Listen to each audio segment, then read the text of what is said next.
been meaning to make this video for over a year now, and we're smack at the beginning of 2019, so I thought best get it over with, and now is as good a time as any. Now, several times a week, sometimes several times a day if I've released a related video recently, I'll get messages, emails or comments on videos thanking me for giving people the confidence to have a go at doing some of the bike maintenance themselves. Now, this is not the kind of video where I could sort of actually film anything, so what I'm doing, I'm just going to reuse some old footage, some of my favourite footage from the last couple of years, and I'll just run that in the background while I droll on, because I know that some people struggle with the concept of why it's a good idea to do maintenance themselves rather than just pay for a dealership to do it for them. And hopefully in this video I'm going to address that. Now, some people might not agree with what I've got to say, and I totally respect that. Everyone has their own views on everything. I'm going to relate some of my experiences with dealerships. I know that not all dealerships are the same. There are good ones and there are bad ones. I can only relate my experiences. Now, there are several reasons that I'm often given as to why people don't do their own maintenance, so I'm going to try and go through them and just address each one and try and put those reasons into perspective. It's not my intention to disrespect or contradict other people's views. I'm just going to give you my side of the coin, and I'm going to try and make what I think are some valid points. Now, the first big myth, the first hurdle that you need to get over is that with the advancement of electronics on bikes and cars, over the last 2 or 3 decades, we've been brainwashed into thinking that modern machines are far too complicated for the DIY enthusiast to work on. Now, that's simply not true. Yes, most modern bikes are mainly governed by electronics packages these days, but it only equates to a tiny percentage of the overall build of that bike. In essence, bikes today, although there are some slight differences, are basically put together in the same nuts and bolts way as they were 50 years ago, and all the same principles and maintenance schedules still apply. They haven't changed. Dealerships and manufacturers have had it all their own way for far too long. They don't want you to maintain your own bike because they want to make money from maintaining your bike for you. Now, this has been a very successful ploy on their part, but in my view, it's made a lot of dealerships complacent. It's provided them with a captive audience, if you like, and in a lot of cases they feel like they don't need to try anymore. Now, one thing that I do hear quite regularly from people is that they take the bike to the dealerships because they want to make sure that the job is done properly. And it may just be bad luck on my part, but I've found that that is the last thing you can expect from a lot of dealerships. Now, there are a number of reasons for this, complacency being one of them. I think the situation is slightly different with dealerships that deal with Japanese motorcycles, but certainly where BMW and Triumph are concerned, it's a different story. Now, Triumph won't allow dealerships to sell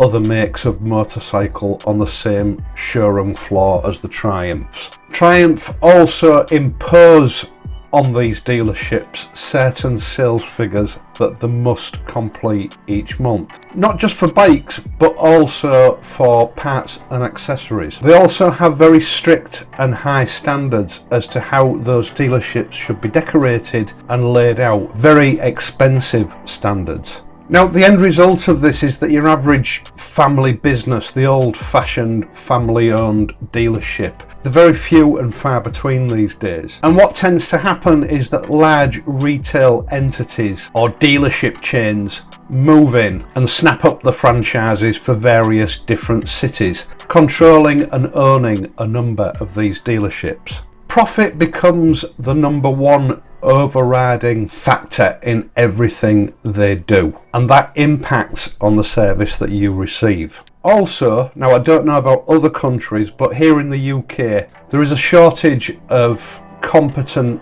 qualified bike mechanics, or bike technicians as they like to call them now. And these larger faceless entities tend to employ anybody that can turn a spanner. Now this same criteria also fits with BMWs, and the end result when it comes to servicing isn't good for the likes of you and me. Now I'm going to relate a story to you, something that happened to me about 5 years ago. It was just at the point where BMW had stopped doing the first service free of charge. You had to pay for the labour as well as the oil and filter. Now this was a BMW dealership that I'd been using for some 15 years and I'd always thought quite highly of them. I was quoted an hour to an hour and a half labour for the service, bearing in mind that with the VAT that equates to about £90 per hour, and they told me that as it would only be an hour and a half at most, I could sit down and have a coffee and wait at the dealership while they serviced the bike. I brought the bike in at the appointed time. I was told that they only had one mechanic on duty that day, which just happened to be a young lady.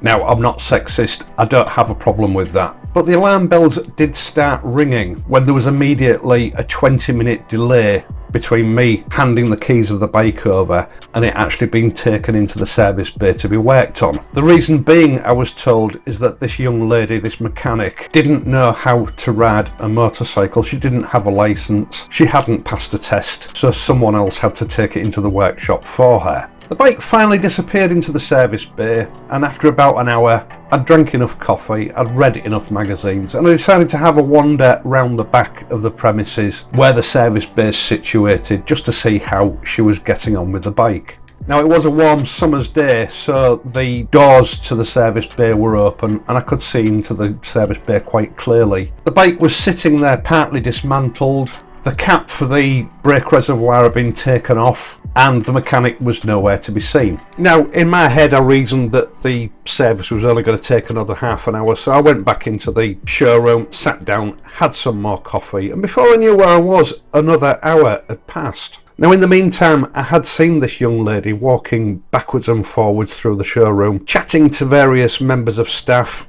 carrying bits of paper around, and the situation, to be honest, was starting to bother me a bit. Altogether, 2 hours had passed when I returned to the service bay to see what progress had been made. Now, to my dismay, the bike was still in exactly the same condition as it had been an hour before when I looked at it, and the bike technician was still nowhere to be seen. Again, I went back into the showroom, got myself yet another coffee, and about half an hour later, the service cum sales manager walked past, and I stopped him and inquired as to how long it was going to take. He disappeared for a while, he came back and said, "Oh, it won't be long now, she's nearly finished." Now, after another half an hour, I went and had another look. And guess what? The bike was exactly as I'd seen it a couple of hours earlier. So I went up to the service manager and I complained. Now, he told me that the first service was crucial and it was actually the most comprehensive service that they carry out, and that was the reason why the whole thing was taking so long.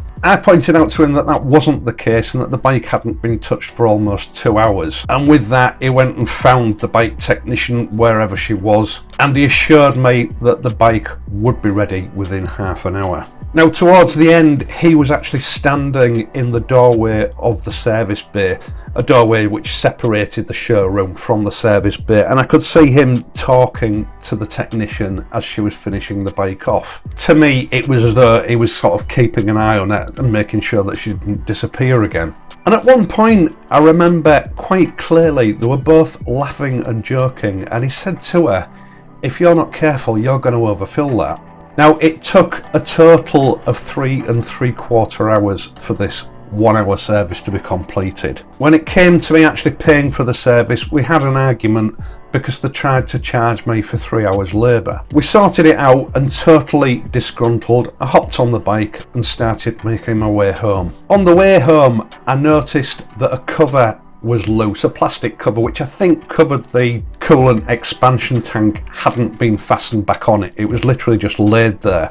So I had to pull over, get the little screwdriver from the toolkit and fasten it back on. If I hadn't have noticed, I could easily have lost it. I got the bike home, put it in the garage. The next morning I checked the oil level and it had been overfilled. I rang the dealership up, I complained, they didn't seem too concerned about the problems that I'd had and asked me to bring it back in to have some of the oil removed so that it was adjusted to the correct level. Now, when I returned it to the dealership a couple of days later, they had to remove almost a litre of excess oil from the engine. And just to add insult to injury, while they were doing this, they dropped the bike and then tried to deny that they'd had anything to do with the damage that was caused to it. Now, I did eventually get everything sorted out with the dealership, but rest assured that was the last bike I ever bought from them. Now, this is the most extreme story that I have to tell. It was the worst bike service I'd ever encountered. But I have also encountered very similar problems with other bike dealerships, Triumph included, overfilling the engine, not fastening parts on properly, leaving parts off, forgetting to put them back on. And I know people are going to leave comments for this video saying that their dealership is wonderful. Well, that may be the case, but over the 4 dealerships that I've used in the last 5 years, I've found them all to be equally untrustworthy. And to me, that is a damn good reason to do your own maintenance. And that's before you even consider the amount of money that you're saving. Now, I know that it's not just me, because I have stories similar to this, perhaps not quite as bad, related to me all the time through this channel. The most notable one, I remember, being a guy who missed the ferry and it completely ruined his holiday because a Triumph technician had put an oil seal on the wrong way around after a major service, and the bike ended up dumping all its oil on the motorway. One thing you can be certain of if you do your own routine servicing is that you will do the job properly. You'll do it to the best of your abilities, and all it will cost you is a bit of time and the relevant materials needed at a reasonable cost, rather than having to pay through the nose at a dealer. Now, in the case of that BMW, I could have done the same service in an hour to an hour and a half. So taking your bike to a dealership doesn't necessarily save you time, even taking into account just dropping a bike off and then picking it up at the end of the day when the service has been completed. The logistics of that alone are going to cost you a hefty chunk of the day. Obviously, one big advantage of doing your own servicing is that you save heaps of money. That's money that could be spent on other things. Another advantage of doing the work yourself, you get to know every square inch of your bike. You discover things that you might not have noticed if you didn't work on your bike. You spot faults earlier before they become a problem. And then there's the sheer pleasure and satisfaction you get from maintaining the bike yourself. You know personally that every square inch of that bike is regularly inspected and maintained, and that everything is as it should be. There are no nasty surprises round the corner. Doing your own bike maintenance can be as much of a pleasure as actually riding the bike itself. Now, I know from what I've been told that confidence levels play a big part in preventing people from doing their own maintenance. But motorcycle maintenance is not rocket science. It's within the grasp of any average person, and there is now a wealth of media information available to help you carry out any particular task. And generally speaking, it's free of charge. Now, I've always said